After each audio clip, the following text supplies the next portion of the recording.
just a few tricks on how I like to set up my hummingbirds. This tournament we're fishing a lot of weeds, so the key thing is finding those edges, pockets. Another thing I've done is looking for bluegill beds and old spawning beds. So first I take my Lake Master, I shade all the high spots to red, so everything 5 feet or less I have in red. We haven't had any weeds shallower than 5. Most of the weeds have been like that 5 to 9. So all that is shaded in green. So right away I know, looking at my mapping, right where I need to be on these weed beds. Next, the biggest thing is side imaging. One key thing on your side imaging, you don't want to keep your distance out too far. You start getting out to 200 feet and everything is so small on your side imaging, you don't get a lot of detail.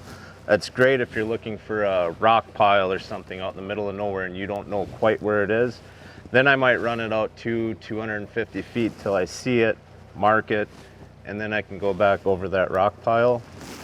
For what I'm doing here, I want to keep my distance down around 100 feet so I can see all that detail. So here you can see all the pockets in the weeds. Keep your speed as slow as you can. I like to stay around 2.5 to 3.5 miles an hour. I keep my chart speed set on 6, and that seems to give me the best detail on my picture. You start getting too fast and then it's cluttered. There's a couple of old largemouth beds right here. So now I know I'm going to want to fish that area.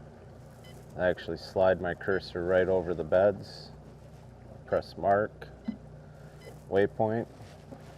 Now I have that waypoint on my mapping, so I can turn around and fish that area.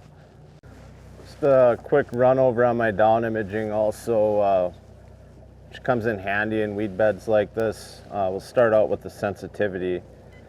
I want to start bringing my sensitivity up till I just get that real hard line on my bottom. This gives us an actual picture instead of a 2D sonar reading. So here you can see all the weed stalks coming up. So along with my side imaging, I'll use my down imaging to judge the weed height on here. It's a good trick to find out where those taller weeds are, which is something different in a vast weed bed that can concentrate fish more. Like any kind of fishing, you always want to find something different. You don't want to fish a straight stretch of weeds. You want to find those little nooks and crannies and fingers, something different. The difference, what I'm using right now, are bluegill beds and old largemouth beds. And that's something different amongst the weeds that's holding all these fish, and that's where their food is.